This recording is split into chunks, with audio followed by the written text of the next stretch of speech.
국민들의 시선을 끈 정치 뉴스, 오늘의 정치톡 시간입니다. 6월 25일 정치면을 장식한 뉴스는 무엇이었는지 첫 번째 정치톡부터 만나보시죠. 정세균 국무총리가 취임 이후 매주 목요일에 갖는 모임이 있습니다. 사회 각계 인사들과 국정과제 등을 논의하는 모교대화라는 사회적 대화체인데요. 소통 창구로 큰 역할을 하고 있는 이 협치 모델이 국회에서도 만들어져 눈길을 끌고 있습니다. 더불어민주당 원내수장인 김태년 원내대표가 국회판 모교대화 추진에 나섰습니다. 오늘부터 매주 목요일 저녁 사회 각계각층의 목소리를 직접 경청하는 자리를 갖기로 한 건데요.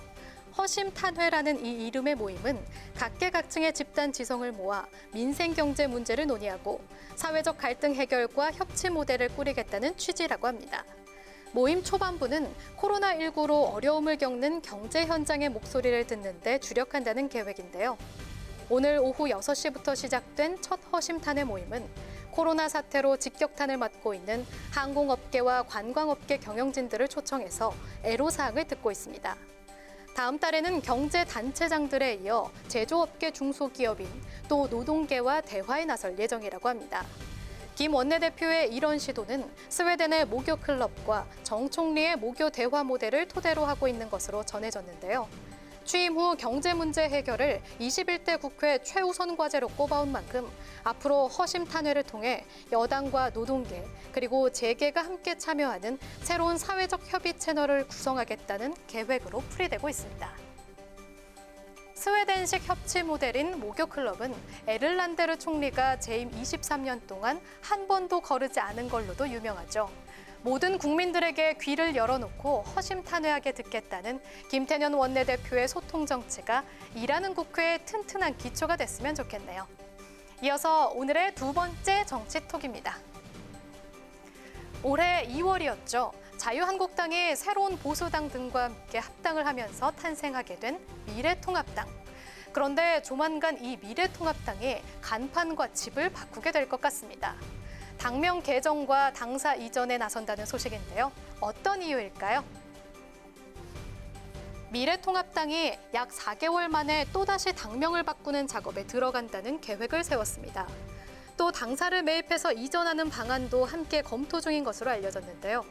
21대 총선을 위해 미래통합당을 만들었지만 선거에 참패한 만큼 새로운 간판으로 2022년 대선에 나서기 위해서라고 합니다.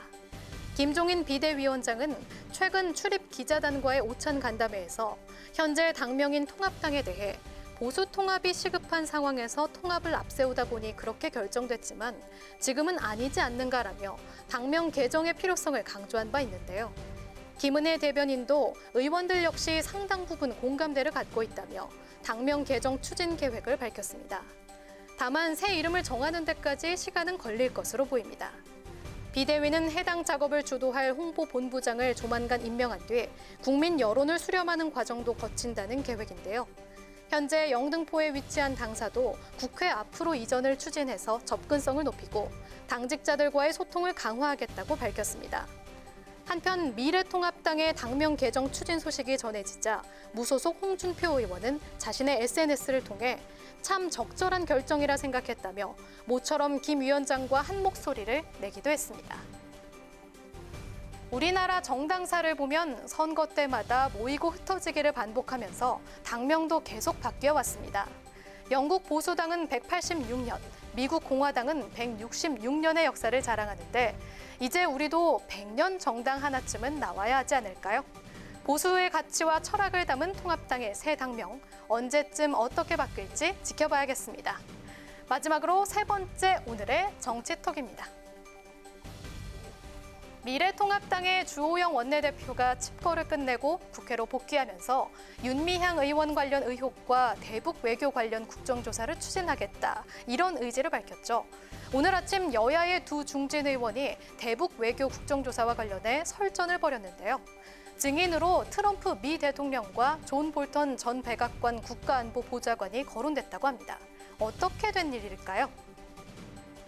국정조사를 하려면 이제 볼턴을 증언대에 세워야 되고 또 트럼프 대통령을 증언대에 세워야 되는데 이런 국정조사가 가능합니까? 볼턴하고 뭐지 트럼프 요구해보고 오면 볼턴이 안 온다는 보장은 또 어디 있습니까? 뭐 트럼프에 안 올 수 있겠지만요. 볼턴이 오면 불러 조사하면 되는 거고요.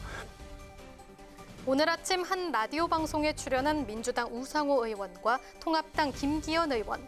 두 사람은 대북 외교 국정조사 관련 얘기를 하던 중에 볼턴 전 국가안보보좌관이 회고록에서 제기한 여러 의혹의 진위를 놓고 갑론을박을 펼쳤습니다.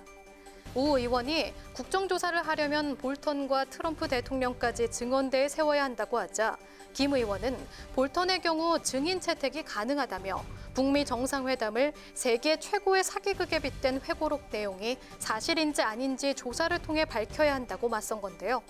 이에 우 의원은 미국의 안보보좌관을 했던 사람을 한국 국회 국정조사 증언대에 세운다는 건 외교적 갈등이 된다며 차라리 볼턴을 한국으로 초대해서 강연을 시키는 게 낫지 않겠냐고 재반박에 나서는 등 뜨거운 공방이 오갔습니다.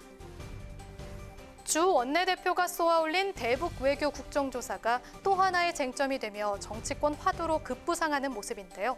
증인 채택이 가능한지 아닌지 그 여부보다 우선돼야 하는 건 국정조사를 하느냐 마느냐 여부일 테고요.